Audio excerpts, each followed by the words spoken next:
para diferentes posições na cadeia produtiva da dança e da indústria criativa. Na escola, 55% das vagas são destinadas às pessoas de baixa renda. Há também vagas abertas para coreografia, dança e performance e técnicas da dança, além de teatro musical, com jazz, sapateado, canto e interpretação. Os inscritos também poderão concorrer a bolsas de estudo.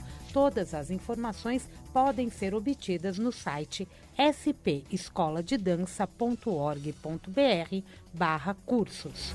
Cientistas estão testando canabidiol em pets e, assim como em humanos, os resultados são satisfatórios. Estudos mostram, por exemplo, que cães submetidos ao tratamento melhoraram em relação à ansiedade e ao estresse. O canabidiol, CBD, é uma substância existente na folha da cannabis sativa. Em um dos estudos, um cachorro de 13 anos que antes mancava e era bem rígido, voltou a desfrutar de caminhadas com seu tutor. O medicamento pode ajudar desde dor e coceira até mesmo convulsões.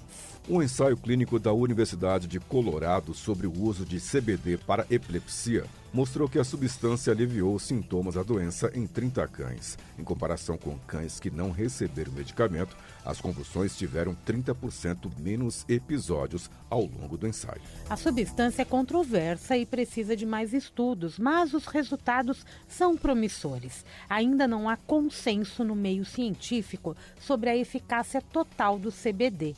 Quanto mais pesquisas forem produzidas, mais se esclarece sobre o uso da substância em casos específicos. Muito bem, assim encerramos o JBN de hoje. A você, ouvinte, uma boa noite, um bom descanso, um bom trabalho e até amanhã. Até amanhã, que horas, Samir? Boa noite. 7h56, 57, por aí. Tá certo. Antes das 8 a gente já entra no ar. Ok. Boa noite, Toninho. Boa noite a todos e até amanhã. Você ouviu na Vibe Mundial JBN, o Jornal da Boa Notícia.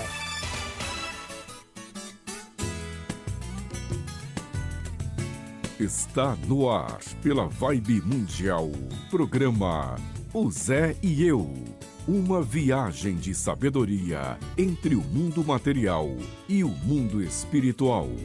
Com Mãe Mariana de Iemanjá. Lá vem, como ele vem faceiro, todo de branco, com seu bonezinho. Olá, querido amigo, querida amiga aqui da Rádio Vibe Mundial.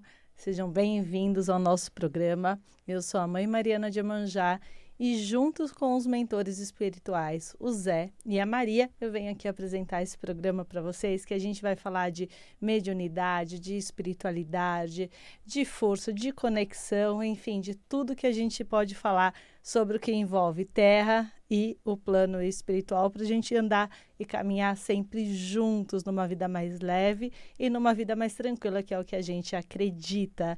Antes da gente começar o programa, hoje a gente vai falar sobre mediunidade e os desafios de ser médium, principalmente dentro de um terreiro, quais são as condutas, como que você deve se portar, né? Coisas que às vezes ninguém fala. Hoje a gente vai falar um pouquinho sobre terreiro e sobre essa vida mediúnica. Eu não costumo falar sobre isso, né, de forma tão intensa. A gente fala aqui mais sobre a vida, sobre os nossos comportamentos, mas acho importante, você que já decidiu, já se tornou médium de uma casa, né, já se tornou médium de um terreiro, é muito importante que a gente também faça essa orientação e esse primeiro lugar aí de conduta e de movimento que vocês devem fazer. Então fica ligado aí, se você é médium, se você ainda não é assumido, né, se você ainda não achou uma casa, fica ligado que a gente vai falar um pouquinho sobre isso e eu vou orientar vocês da melhor forma possível, tá bom? Antes disso, eu só queria passar aqui o recado. Quem estiver aí assistindo a gente, gostar do nosso conteúdo, segue o nosso canal do Instagram, @o_Zé_e_eu. Então lá a gente tem bastante conteúdo sobre comportamento, né, sobre quais são as principais condutas que a gente deve ter aqui na Terra, os nossos desafios, sobre mediunidade, sobre orixá, enfim, tem bastante conteúdo para vocês navegarem, tá bom?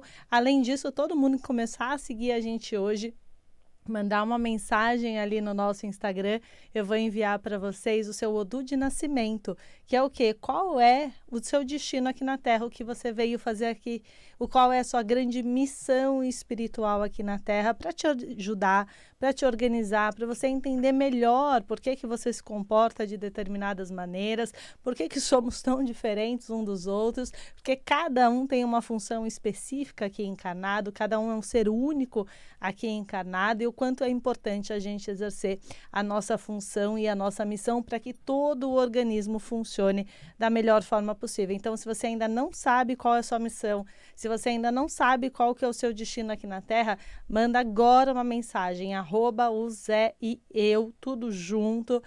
Fala, eu quero saber meu Odu de nascimento. Você vai receber uma mensagem automática, leia essa mensagem, segue ali o que a mensagem está dizendo para vocês, que em 24 horas eu vou enviar para vocês o seu Odu de nascimento, tá bom? Vamos lá? Vamos falar um pouquinho de mediunidade? Esse tema, às vezes, que causa tanto medo, pavor em algumas pessoas, né? A gente já falou em alguns programas sobre o quanto os médiums se sentem amedrontados só com o fato de entender, né, que tem mediunidade, que ela precisa ser trabalhada, que muitos dos desafios que as pessoas estão passando aqui na Terra é exatamente por não ter desenvolvido essa mediunidade da forma correta, ou não ter mesmo olhado para essa mediunidade ainda, deixado ela ali no cantinho, né? Só que, como a gente costuma dizer, mediunidade, gente, a gente não tira, a gente não arranca, né? Não tem como a gente falar assim, não, eu não quero ser médium. Se você veio com essa missão, uma hora ou outra você vai ter que assumir isso, mesmo com medo, mesmo com receios. A mediunidade vai estar ali sempre circundando a sua vida até que você decida assumir, até que você decida realmente começar a desenvolver. Então, é muito importante que a gente venha entendendo o porquê do medo, né? Por que a gente tem tanto medo da mediunidade? Por que a gente tem tanto medo do plano espiritual? Quais são as circunstâncias que nós fomos criados que nos afasta desse dom que é um dom tão divino, né? Então, algum desses medos, eles vêm porque o médium, ele tem um padrão de comportamento que a gente sente muito a energia do ambiente, a gente sente muito a energia das pessoas, e essa troca energética, que ela acaba sendo mais acentuada do que as pessoas que não são médiums, às vezes assusta, porque você tem um mal-estar, você passa mal, você fica com uma dor, né? Você sente coisas que você às vezes não tem controle naquele momento, ou você ainda não aprendeu a ter controle naquele momento, e tudo isso, eu concordo com vocês, se torna muito assustador, né? Eu lembro que lá no começo da minha mediunidade não, do meu trabalho espiritual, eu cheguei no terreiro pela dor, né? Então, eu desenvolvi ali um quadro de anorexia super forte. Eu era uma adolescente com 12, 13 anos, extremamente rebelde, né? Então, eu tinha ali comportamentos super inadequados, e isso foi me levando para caminhos obscuros, vamos dizer assim, caminhos que eu mesma não conseguia me entender. Só que na infância eu sempre fui uma menina super doce, super amorosa, então aquilo não condizia com a minha essência, aquilo não condizia com o que o próprio orixá queria de mim. Então, quando eu cheguei no terreiro, né, quando eu consegui que me levassem até o terreiro, até esse cuidado espiritual, claro que aquilo assustava, né? Então, claro que naquele momento eu não conseguia compreender que todo aquele comportamento que eu tinha enquanto adolescente era por conta da mediunidade, era por conta dessa dificuldade em sentir os ambientes, em sentir esses espíritos. E quando a gente é muito novo, quando a gente é médium e a gente não trabalha essa mediunidade, o nosso corpo ele fica aberto para todo tipo de espírito.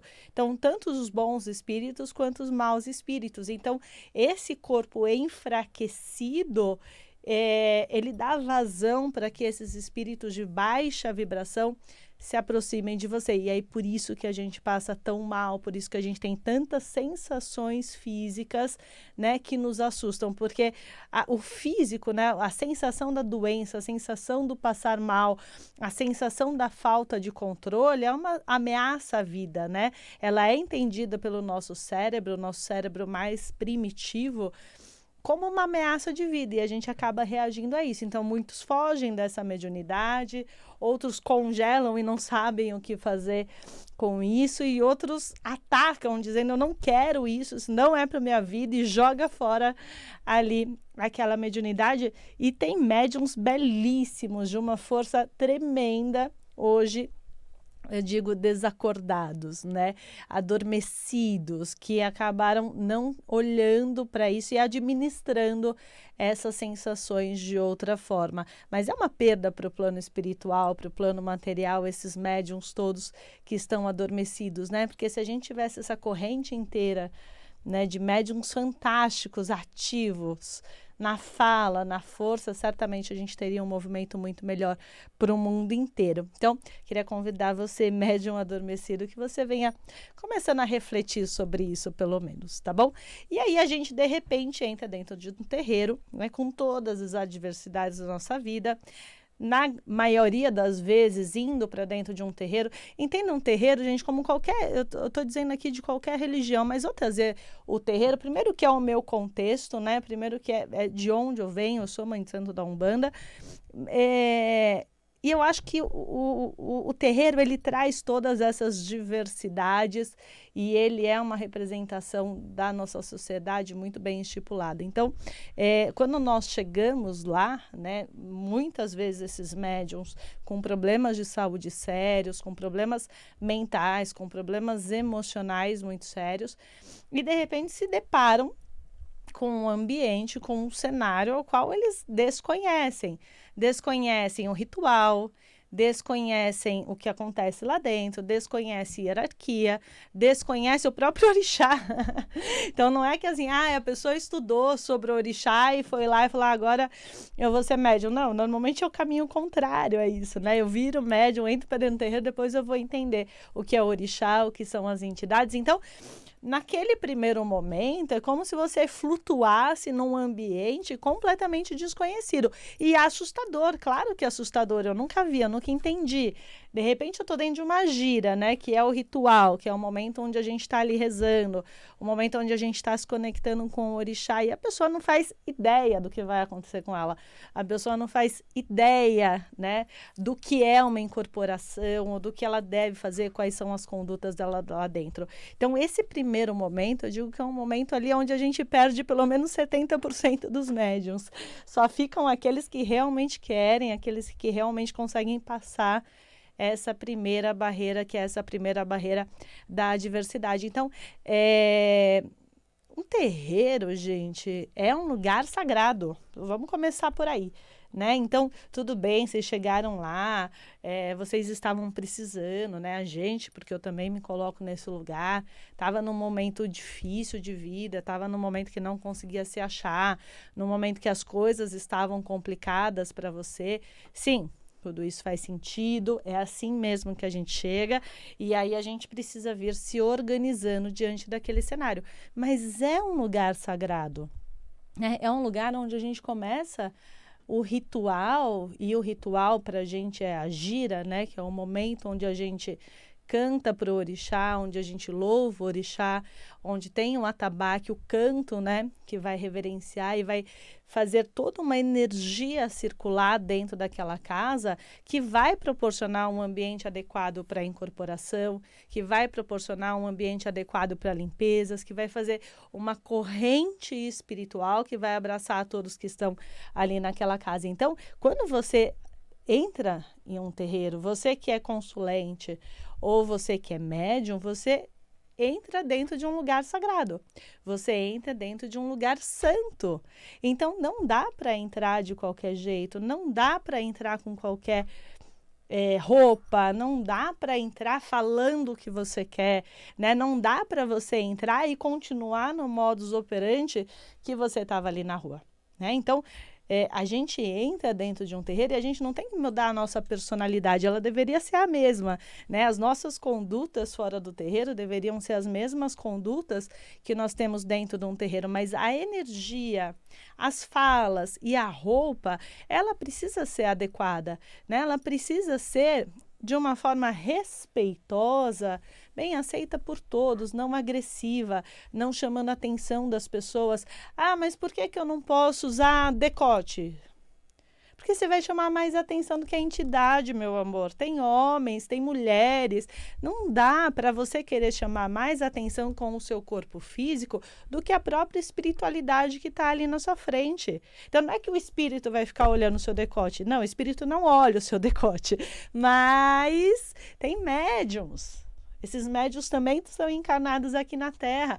Para que você vai agredir o ambiente se você não precisa? Então, mas por que não deixa ir de bermuda? Mas por que tem que ser tão rigoroso? Porque você não pode chamar mais a atenção do que o espírito. Você não pode chamar mais atenção do que o próprio ritual que está acontecendo ali. Não é nada contra o seu corpo. Mas é contra esse chamar a atenção, é contra essa agressividade que vem através daquela roupa, que vem através de algumas condutas. Então, entrou no terreiro, muda um pouquinho o seu padrão vibratório, baixa a hiperativação que a gente vê no mundo externo. Então, quando você entra, você senta um pouco. Você toma uma água, você espera aquele giro do seu corpo que está super acelerado vir baixando, vir acalmando em você. E depois disso, você vai se vestir, você vai trocar a sua roupa, né? Você vai tirar aquela roupa que estava com a energia do seu trabalho, que estava com a energia da sua casa, você vai colocar a sua roupa do terreiro. E aí você começa a se preparar para o ritual, para o momento do ritual. Então, não é só a hora do ritual, tem toda uma preparação para que você entre na gira. Porque senão você entra de qualquer jeito, entra todo carregado, e quem paga são seus próprios irmãos de santo, que vão ficar ali te limpando, e a gira vai ficar mais carregada e vai ficar muito mais difícil de ser conduzida. Você também vai sofrer, porque se as pessoas que podem fazer uma corrente de limpeza e do bem estão fazendo uma corrente para limpar coisas que já deveriam ter sido resolvidas ali na entrada, vocês estão perdendo muito, inclusive, do que vocês foram receber. Então, entra e espera, e senta, e toma uma água, e toma um café, e sente que o seu corpo ele vai desacelerando. Sente que o seu corpo vai esquecendo um pouquinho daquela energia externa. Para de falar, de fofocar com os outros médiums, porque senão você vai se manter na energia da rua, na energia externa. Para! Fica quietinho. Sabe? Fica em oração. Começa a se conectar espiritualmente para que a sua própria incorporação seja melhor. Para que a sua volta não encoste em espíritos ruins, só encostem os espíritos de vibração superior, de vibração mais sutil, que vai ser muito melhor para você. Então, começa a se preparar, você prepara o seu corpo, você prepara a sua energia para depois você entrar no ritual, que aí sim é um ritual espiritual, mas que sim é necessário ter uma preparação tanto física quanto energética antes. Depois de você se vestir, depois que você colocar a sua roupa de ração, colocar a roupa da gira, você não volta para o meio externo. Você não vai fofocar. Você não vai ficar de conversa alheia dentro do terreiro, porque aí você volta para a mesma energia, não adianta. Então, vai para dentro do congar, fica quieto e fica em oração. Fica calmo, organiza as suas coisas, deixa tudo em ordem e fica ali quietinho, olhando para o altar. Ah, mas eu não sei o que rezar. Fica ali quietinho, olhando para o altar, já está ótimo. Não se envolve em conversas externas que podem te roubar daquela energia tão pura e tão sutil que você pode acessar dentro de um ritual. E que às vezes, naquele momento, antes da gira, aquele momento que você está quietinho, que você está quase numa meditação ativa, você pode ter insights, você pode ter intuições importantes sobre o que você está passando na sua vida. É uma oportunidade que o próprio orixá tem de conversar com você, que as próprias entidades têm de conversar com você. Mas ele precisa que você acalme a sua mente, porque naquele turbilhão que você chega, o próprio orixá não consegue conversar. O próprio guia não consegue acessar a sua energia. E aí você vai ter muita dificuldade de incorporação.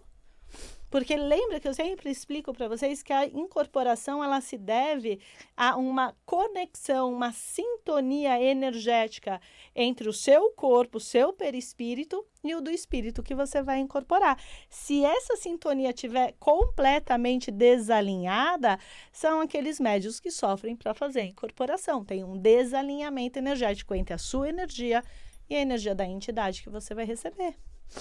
Então, se você parar, se você se conectar, se você ficar quietinho dentro do Congar, você vai começando a achar esse ponto de vibração mais sutil que vai te aproximar mais daqueles espíritos que vão fazer a incorporação. E aí o seu próprio desenvolvimento mediúnico vai ficar muito mais fácil, vai ficar muito mais tranquilo. A entidade vai conseguir incorporar com mais força, trazendo ainda mais cura para você. Mas isso só vai acontecer se você tentar, pelo menos, entrar no mesmo padrão energético, vibratório que a sua entidade. E isso só vai acontecer se você parar. Se você ficar quietinho. Se você se concentrar no que é principal, que é o ritual. E aí, aquele ritual, ele vai te fazer tão bem, né? Ele vai te energizar tanto, ele vai te fortalecer tanto que quando ele acabar, você vai conseguir ter ido para um outro nível de vibração. Essa limpeza, essa cura, esse lugar mais sutil, ele vai acontecer ao longo de toda a gira. Sem pressão, sem medo, com uma entrega maior, com uma entrega verdadeira. E o que é mais importante ainda, gente, é que a gente tenha essa compreensão de que acabou o ritual, a gente se coloca à disposição. Né? A gente vai cambonear, a gente vai entender, a gente vai cuidar, a gente vai ajudar, até que todo o ritual tenha sido encerrado. Você se coloca útil, você se coloca como ajuda, você se coloca como um facilitador daqueles que estão incorporados, porque você continua dentro de uma corrente. Então, não é porque acabou e você não incorporou que você pode ir lá e começar a fumar lá fora e falar mal das pessoas. Você está quebrando uma corrente imensa de ajuda. E você está enfraquecendo o seu próprio irmão que está ali incorporado ajudando as pessoas. Isso não pode acontecer. Se você não vai ficar lá dentro ajudando, você vai embora para sua casa ou você fica lá fora em oração. Porque senão você prejudica todo o sistema que foi feito para ajudar as pessoas e ajudar, inclusive, a você.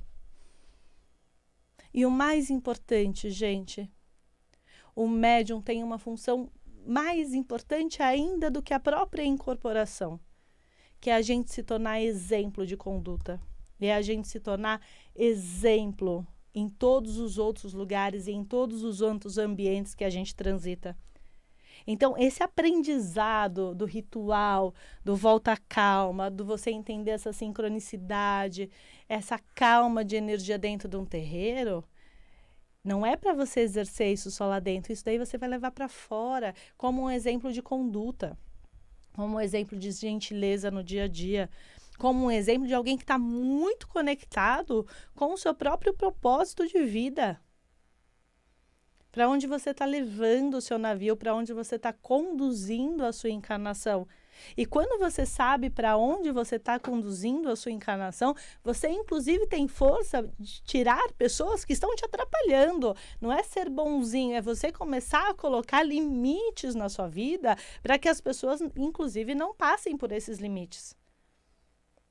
Para que você não saia tão ferido. Então, essas condutas de forma gentil, de forma amorosa, de forma respeitosa, são essenciais na conduta de um médium, na conduta de um ser humano. Mas o médium, eu diria que tem ainda mais responsabilidade sobre isso, porque ele consegue compreender melhor, ele tem mais recursos para se conectar com o plano espiritual e captar e absorver todo o ensinamento que nos trazem. Não é só um médium que tem que fazer isso, mas o médium, eu diria que tem a obrigação de fazer isso. Tem a obrigação de se levantar quando tem um idoso, mesmo sem precisar levantar, mesmo sem estar escrito na lei que você precisa levantar, mesmo estando sentado no assento que é para você. Chegou um idoso que você sabe que tem necessidade, você se levanta e você dá aquele lugar para ele. Não é porque estão mandando, é porque isso faz parte de você. Você abre a porta do elevador para algum cadeirante porque faz parte de você, não é porque é lei. Você dirige na velocidade adequada dentro de uma estrada, não é porque é lei, é porque você sabe que você pode colocar em risco as pessoas. Então, essa é a autorresponsabilização do que a gente faz. É a gente se responsabilizar pela própria conduta, mesmo não tendo uma lei dizendo que a gente pode e o que a gente não pode fazer. O que a gente pode fazer é o que não fere o outro, é o que não maltrata o outro. E também não maltrata nós mesmos. Tem linhas e tem barreiras que a gente não pode cruzar, mas que a gente deve e pode ser gentil com o próximo, ser amoroso com o próximo e acolher. E dar exemplo de conduta. Pegar todo o ensinamento que você recebe dentro do terreiro e sair do terreiro e continuar exercendo aqueles ensinamentos. E não se tornar um outro ser humano e depois se esconder através de um culto religioso. É hora de ter esse despertar, gente. É hora da gente mudar. É hora das nossas condutas começarem a se alinhar melhor com o que o plano espiritual mais sutil de mestres ascensionados, todo o ensinamento que eles nos trazem, toda a proteção que eles nos trazem, a gente vir se aproximando desses ensinamentos e poder conduzir as nossas atitudes na Terra através desses ensinamentos. Errar, nós vamos. Às vezes ficar ruim, nós vamos. Né? Às vezes ter lapsos, né, de momentos super inadequados, às vezes nós vamos. Mas se em 80% do nosso tempo a gente conseguir manter essas atitudes adequadas, já está maravilhoso. Já está maravilhoso. E eu quero convidar vocês, médiuns de dentro do terreiro, médiuns de outras casas, de outras religiões, vamos começar a mudar as nossas atitudes, primeiro dentro do culto, fora do culto, dentro da nossa casa, para a gente construir um lugar melhor primeiro para nós, para depois a gente poder construir um lugar melhor para os outros. Que aí você vai ter recursos e força para conseguir fazer isso. Tá bom? Gente, próximo programa a gente vai falar mais um pouquinho sobre mediunidade. Hoje a gente vai encerrar por aqui. Quem não segue ainda nosso canal do Instagram, queria deixar aqui para vocês, @o_Zé_e_eu, manda uma mensagem que em 24 horas eu vou enviar o vodu de nascimento de vocês, para vocês entenderem qual é o seu caminho aqui na Terra. Então, @o_Zé_e_eu. E daqui a pouco tem podcast às 21 horas pelo YouTube da Rádio Vibe Mundial, e hoje o nosso entrevistado é o Eduardo Chiniachi, que tá imperdível, tá bom? Espero vocês até lá. Um beijo no coração de vocês, que Iemanjá abençoe a todos vocês e principalmente que o Zé esteja comigo, com você e com todos nós. Até o próximo.